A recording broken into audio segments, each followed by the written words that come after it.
Give honor to God. We thank God for Jesus and to the acting superintendent and to all of you that are present. Good morning.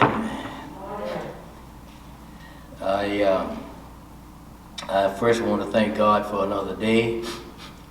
It's a little cold, but it's sun shining. We could have cold and snow, but the Lord saw fit to give us one or the other, and I'm glad He chose sunshine. Yeah, that's my preference too. Is sunshine. But overall, we've been blessed out here in the Pacific Northwest. We've had a little wind, but nothing like it's compared to what's on the East Coast and down south. So we thank God for that. And our lesson today is kind of like a spin-off from our previous lessons. In our lesson today, God is making another promise, and God promises His presence. and our three main characters here is Joel and the children of Israel and God. These are the three main. Of course, there's one more. They has no soul, and that is the insects. So we're going to get into these, this, and kind of explore it a little bit. God promised His presence. Before we get into the lesson, let's talk about that. God promises His presence, and one of the things that I would like for us to do, and that is do what is called an exploratory class discussion. And what is God's promise, His presence? What did that mean? What does that mean in your life? And if it means anything, it has meant anything in the past, if you can give a little bit of brief history of what it meant in the past and what it means today. Okay? There are three things happening here. One is the past, next is the present, and next is the future. Okay? So when you look at a promise, you look at it from that standpoint. Okay? Have you received the promise in the past? And if so, what was it? Okay? Anybody want to share? Yes. Well, to me, my interpretation of what His presence is that He's with me, and His presence to me is manifested in a few different ways. I feel Him sometimes. I feel His presence on the inside. I feel Him. And then there's times that His presence comes to enlightenment through His Word. As I read His Word, I get to understand, I get an insight into how He thinks, what He expects. It causes me to know to a degree. And so as I'm dealing with life, His presence shows up in how I feel. I feel His presence. So like when I'm going through things, I feel like I'm not going through it by myself because I feel His presence. And then I feel His presence through enlightenment. There's certain things that He's revealed to me to help me either bring Him glory or to keep myself out of harm's way. So His Word and promises is well, I know one of His promises is that He'll always be with me. So and even when, like I read in the scripture this morning, that when we were sinners, His presence was with me then, I just couldn't identify. I didn't know what it was. But his presence has always been with me, and it's with me today. And so there's that protection to it. There's some things I got into, but it didn't lead up to death because I felt his presence. Okay. Anyone else? Well, Pastor, I feel his presence when I'm sick and he heals my body. He did that in the past. I felt his presence through the pandemic. He didn't let me get sick. And he was with me then. I also feel his presence in people when they come around me or when they speak. I feel his presence there. Like I feel his presence while you're standing there. Okay. Yes. I feel God's presence in many ways. One thing with me speaking today, I always ask God when I'm speaking to get a confirmation of what I'm saying is the right thing to say. And even unintentionally, I'll hear something or somebody will say something and I'll get that confirmation that, okay, it's the right thing to say because that's in your notes and they just said it. So that I feel them, especially when I'm praying and getting ready to speak, but I feel them all the time and the things that I do. Good. I was going to say, yeah, that's a good time, like what she said. And I feel his presence bringing us always because when I first open my eyes in the morning, and I'm in my right mind, that to me is his presence because he's the one that woke me up. I never know when I go to sleep. We all never know when we go to sleep. We never know when we wake up. And so when you wake up, it's like you open your eyes and all of a sudden, you're at yourself. You know who you are, where you are. Yeah. So to me, that's a good way of feeling presence. I also feel his presence when especially last Sunday, when our pastor prays. I feel his presence, and that's really important. When you hear somebody pray, that you feel the presence of the Lord. Sister Shelby, I still call Sister Shelby. Minister Shroud and I were talking about that last Sunday. To me, it's important when you feel the presence of the Lord when someone is preaching, when our pastor preaches, and also when he prays. It's very vital to me, and I feel that it makes a difference in our lives. Thank you. Let me kind of share with you a little further. There are many times when we feel like the presence of God is not with us at times. All of us at some time, feel because of the stress, because of the problem, the trouble that may inflict our lives. But when we read the scripture, it'll remind us that it said, "I never leave you, nor forsake you." Not only that, but you can read almost any of the scriptures, and you'll find as consolation and as a reminder to us that we're going through things, that God is present with us to help us to go through those things. Okay, the one problem with a lot of folks is that they get so far out there in trouble. It may not be in the trouble of their own, and sometimes it may be trouble of their own that they may have inflicted. And they feel like, well, I don't know if God hears me or not.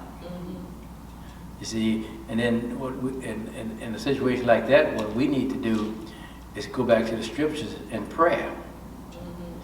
And God will assure us that I have not forsaken you, nor have I left you. You might say, I have just temporarily let you go through some things so that you can be stronger and come out a lot stronger person. Because see, sometimes we can't give God some really true praises until we have gone through something and come through it and realize that we didn't come through it ourselves. that it was God who brought us through it. Yeah. You know, and then we can give God some sure enough praises then. And that's what God is looking for. He wants us to depend on Him. Yeah. Okay, and trust in Him with all of our life, not just the part that we feel that we can control and handle ourselves. You know, and He will come through with us. Now, let's take a look at the lesson. We realize that a promise is something that is made and kept. Now, we don't always keep our promise. But God, if He promises something, He's going to always keep His promise. Now, He's not going to send you out there on a wild goose chase. You know, and so thinking that He's going to bless you or thinking He's going to give you something, and you're going to have to be close enough to Him that you can feel it in your heart that it's going to come true. Yeah. Because if you're not close enough to Him, that's going to throw some, what's it called, doubting faith in your spirit. And that's what we don't want. We don't want to begin a doubting spirit in our faith, because a doubting spirit in our faith, if we don't kick it out, it's going to grow. Yeah. Then we're going to have a lack of faith in God and people's. Yeah. And then when that happens, we kind of out there at the mercy of the devil, because he's going to have his way with us. Yeah. Let's move a little further. Any questions so far on this God's promises? God promises presence. Okay, let's go to the lesson. Take a look at the lesson. Anybody want to read the first 4 verses?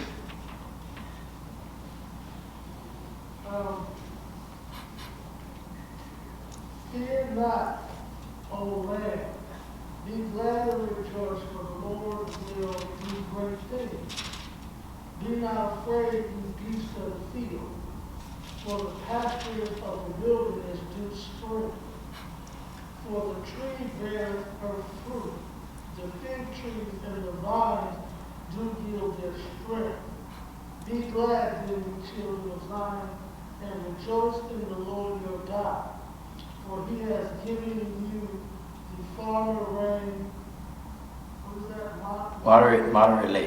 Moderately, He will cause to come down for you the rain, the former rain and the latter rain in the first month.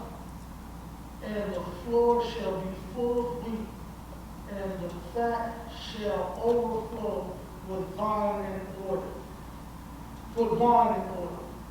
Okay, someone want to read the next 3 verses? And I will restore to you the years that the locust hath eaten, the cankerworm, and the caterpillar, and the palmer worm, my great army which I sent among you. And ye shall eat in plenty, and be satisfied, and praise the name of the Lord your God, that have dwelt wondrously with you. And my people shall never be ashamed. And ye shall know that I am in the midst of Israel, and that I am the Lord your God, and none else, and my people shall never be ashamed. All right. Now, when we take a look at the on the second on page 186, we take a look at the outlay of the lesson as it is broken down by the writers of the commentary. A lot of it is the same thing over and over and over in every lesson. So I'm not going to deal with that. But I want to take a look at Unit 2, God's promise, and then we drop down here to lesson outline, rebuilding after loss. And then God's reward. God rewarded Joel 2:21-25. Fruitful land 22 through 25. And then footnote, the years without a summer and then we look at his wondrous work. Then another one at the wrong ingredients, and then his commitment and total restoration, prayer, thoughts to remember. Okay, now let's take a look at the lesson. We have about 24 minutes, and there's a lot in this lesson, but we can get through it, I think. Now, it also talks about the background scripture there, which is in Joel 1 through 4. I want to read that real quick.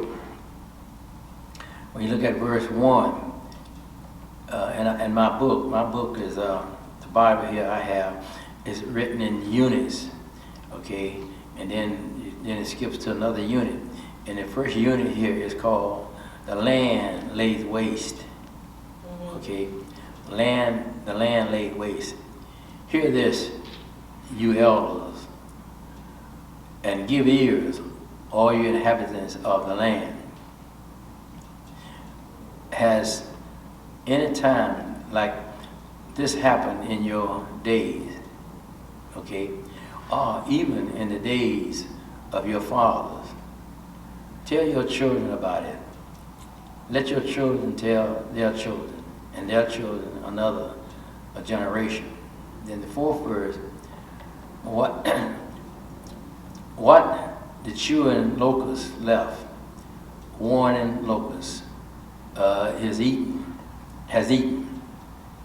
And then what is the warning locust left? The crawling locust has eaten. And what the crawling locust left, the consuming locust has eaten. So it's kind of twist tongue in there, okay. But look, I want to kind of break it down into this lesson so that it'll come in play with the lesson, because it's designed to give a background as to what's happening here, and giving the children of Israel a new perspective. Okay, a new perspective. Because anytime you lose something, you kind of looking for something. What can happen next?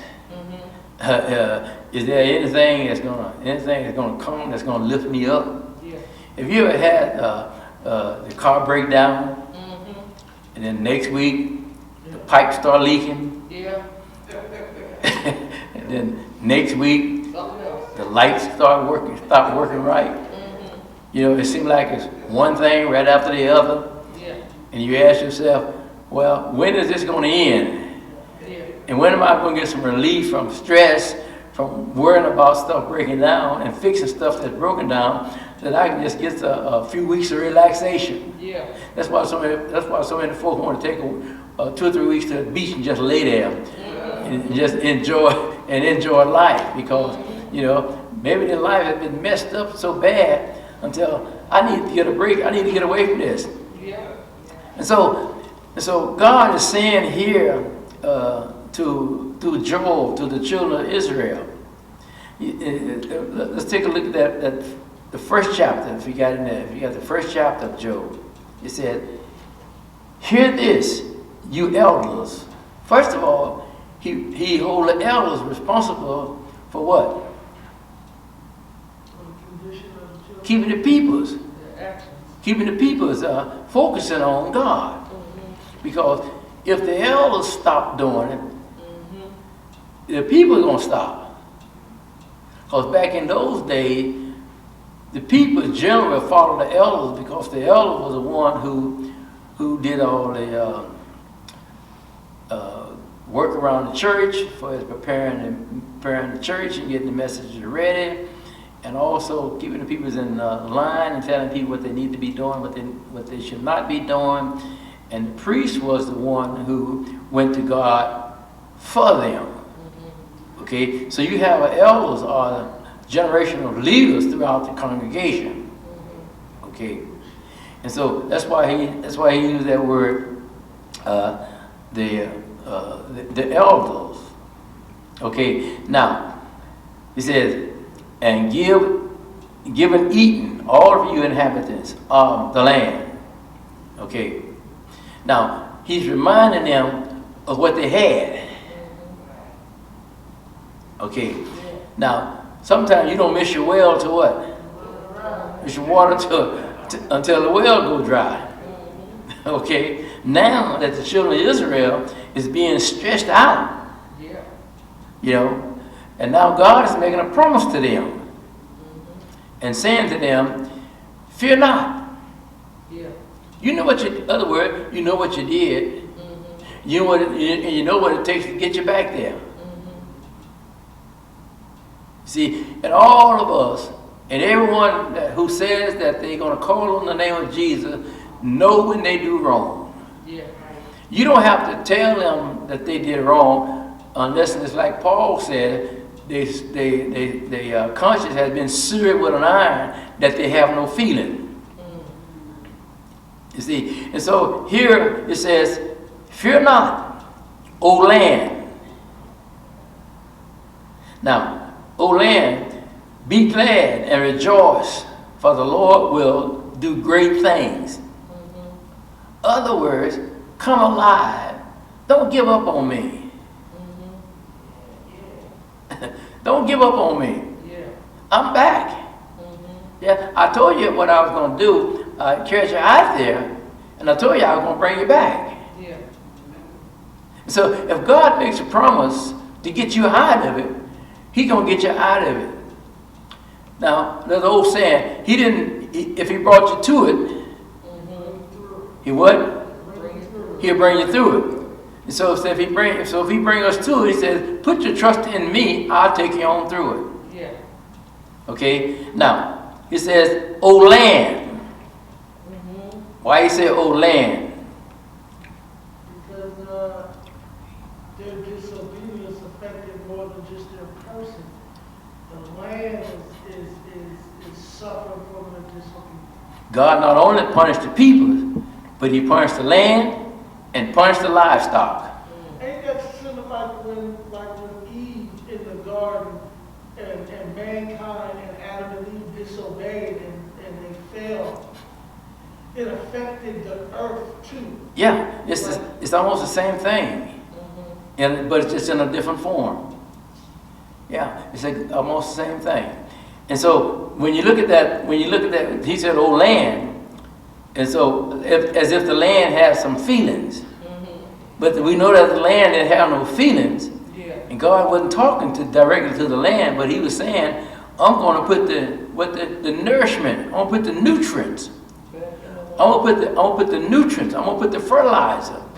I'm going to put the lime back in the land. Because see, back in the South, if we didn't rotate the crops, it wouldn't produce. If it did, it didn't produce much. But when you rotate it, somehow or another, with the lime and nutrients that we put into the ground, it would produce corn where cotton was growing. But if you plant cotton, the next year where cotton is grown, you didn't get much. Are y'all with me? And so here, the nutrients and the natural growth of the land had been destroyed. And no doubt it was parched on top of that. Okay, so now in the 22nd verse, he goes and talks to the animals. Okay, listen what it says. Somebody read that earlier. Be not afraid, ye beasts of the field. Because if the children of Israel was suffering, the animal was suffering too. They were starving. They were short of water.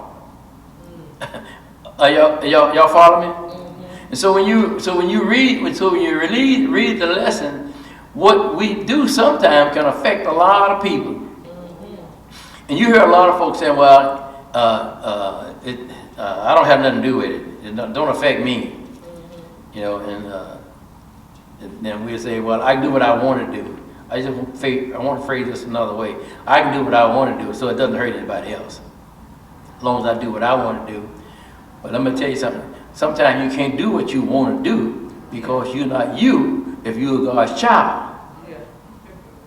If you're God's child, you're God's child. And you do everything according to the Bible to lift humanity. That's our goal. Yeah. Not to run them down, not to tell them, well, I have nothing to do with you. I'm not interested in you. And what I do is none of your business. Maybe it's not any of your business. But it may be that one day you may have to come back as that same person, or that same person see you, and you may have to have their help. Yeah. Yeah. Now, if a person who's not saved going to say, well, I remember when you didn't need me. Y'all saved men out there. Amen. and you have a lot of people. You have a lot of people who feel that way. So when you start exploring this lesson will bring out some things in you that you never thought exist until you dig deep down into the lesson and see how it fits you. Because we're living in a time when a lesson is supposed to be fitting us, supposed to be translated to our daily lives. Yeah. Okay? Now, let me share this with you. When I was at home back in Mississippi, because when we got out here, we got us a car and truck. But back there, we had some mule, horses, and a wagon. And we had to go out there and feed the animal before we ate breakfast. Are y'all with me? Now, I did that many days. And I never could see how the animal was more important than me. Dad said, well, boy, let me tell you, the reason they want you to feed the animal for you, because the animal's the one that's basically making your living for you. If they get sick or they die, then can you pull that plow? You know, so he laid it on the line and he said it in a kind of a tough, negative way, but I got the picture. And I make sure they got water. I got water in the morning, I got food in the morning. I brought them home at lunch. I gave them food and water at lunch before I went to eat breakfast, eat dinner. Brought them back in the evening and fed them in the evening and gave them water before I went for supper. Are y'all following me? Yeah. And so when you look at the animals, and the animals are suffering, and telling the animals, I'm gonna end your suffering. For the pastors, this is pastors of the wilderness, do spring. For trees bears her fruit, the fig trees and the vine, grapevines, vines mean grapevine, do yield their strength, which means yield produce. I use produce. Yeah. Okay. Are you with me? And so God is saying to the animals, I'm going to give you also the things that you didn't have. And that you're used to. Yeah. Now, did that put a smile on their faces? I don't know, but I know it put a smile in their stomach. You see, and so now let's. Any questions so far? I was just going to say, back then, the agriculture, farming and things was real big till they depended on crops. Nowadays, like we're so modernized that we just go to the supermarket to get our stuff. But this can apply not only to agriculture, but the things you depend on. It comes from God, and when we sin and our stuff start and we're in, it's the same thing whether it be technology or agriculture or whatever it is. God is in control of it all. Yeah, we back there they had to preserve a lot of their fruit dry. Cause the rain to come down for you out of heaven. This is what he's saying. For the former rain and the latter rain in the first month Okay? He's giving them a specific time. I'm going to restore. I'm going to bring back the rain. And I'm going to bring it back, like before it was moderate, but I'm going to bring it back now in a, what? In a huge amount. Okay? Because the rain, one, the ground is dry. And as the ground is dry, it absorbs water quickly. And so when you bring a little rain, it's not going to wet the ground. I used to go out in my yard and dig out there, and it come out big old downpour rain, maybe rain for about 45 minutes an hour. I go out there and only that much ground is wet, down underneath there dust. So, and I said, I see how God works. When he talked about, I'll send you rain abundantly. Rain has to get down far enough so that it can do some good, to the roots of the vegetation of the fields. And so, this is what God is saying here to the children of Israel. Now, let's go a little further. And the floods shall be full of water. The floods shall be full of wheat, and the fat shall overflow with wine and oil. Okay, now that word fat, what is the word fat come from? How that come about? Where did it get oil from? From olive oil? Well, they got it from olive oil, they got it from grain, and they got it from animals. So the fat would be the healthy cattle that they can slaughter them, right? Or make some fat. Because we used to slaughter hogs, take all that fat and boil that fat into Lord. Anybody remember that? And then eat the skins. And once all the oil is out of fat, we'd have cracklings. There's nothing with the ways harder. I say nothing with the way it's purpose for everything. And then of course it says the wine. Okay. And of course we know where the wine comes from. It comes from the grapes and from the fruit. Okay. Now let's move a little further. He says, go to the 25th verse. And I will restore to you the years that the locust has eaten, the cankerworms and the caterpillars and the pomeranian worms,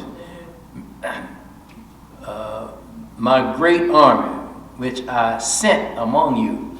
Now, Joel remembered, and this happened during Joel's time. And God is saying to Joel, use the ingredients that I sent among them to tell them what's going on. See, that's something they can understand. Yeah.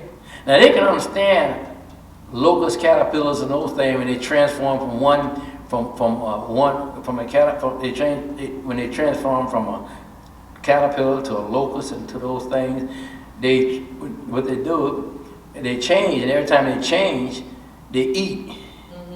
You've seen a caterpillar? What they change into? Butterfly. A butterfly. Okay, so these insects are changing into various types of form of insects. So they would eat up this, and the next stage when they change, they would eat up some more stuff. Because each one of them had an appetite. Okay, are y'all with me? Now, I know about the locusts and grasshoppers. Because we back in the South, back there, that was called a 7-year locust. Every 7 years they would come through, and they just about destroy everything that was in the field. There was, I know there was 2 times we had to replant our crops because the locusts ate them up. Okay, so when you talk about those things, it's hard to visualize until you have seen sometime for yourself what has happened and how it works. And so God is saying here, those armies that I sent among you. And y'all remember when the children of Israel were getting ready to leave leave the land of Egypt, God sent all those insects. He sent lice. He sent locusts. Y'all remember? You remember those? Okay, these are the same thing. Only it's a different. The locust is included here. Okay. Any question? Okay. And ye shall eat in plenty, and be satisfied, and praise the name of the Lord your God, that has dealt wondrously with you, and my people shall never be ashamed. Now, when they was in captivity, they was ashamed. One, they was ashamed that they had mistreated God, and now they were paying the price. They was ashamed that the enemy was just using them as they see fit. And it does not tell about all the women that was abused and misused and sexually abused. Okay, but we know that anytime a nation is taken into captivity, there is some abuse, much abuse. We can just look at American slaves. White man find a nice looking slave woman. That was his woman. Okay, are y'all with me? And then the other women, a lot of the other slave women, they would use them and make men sleep with them to have babies to raise more slaves. So a lot of stuff that went on in the land of Israel that we don't know about, and we know that probably happened during the time, like it happened during the time of our forefathers in slavery. When you go back a little further, when Iraq invaded Kuwait, they went in there and just took advantage of the women and raped them, and then that they couldn't rape, they killed them. Y'all see? Can you see a picture here as to what happened before when they went into slavery? Now God is saying to them, "I'm gonna bring you out. I'm gonna restore you." And let me close with this. He says, "And ye shall know that I am in the midst of Israel." And one of the things that we should know, in the midst of our trouble, in the midst of our trials and trial and tribulation, we should know that God is in the midst of us. He sees what goes on. He knows what's going on. Maybe some punishment against us with our enemy, but God knows what's going on.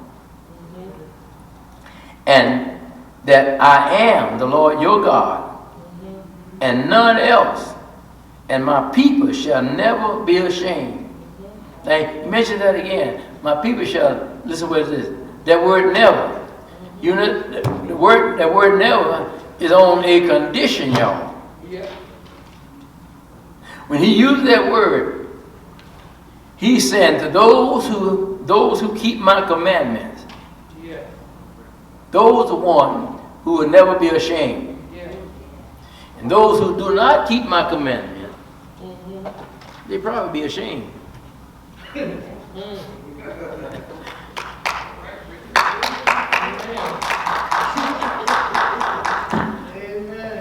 Trying to get all the lesson.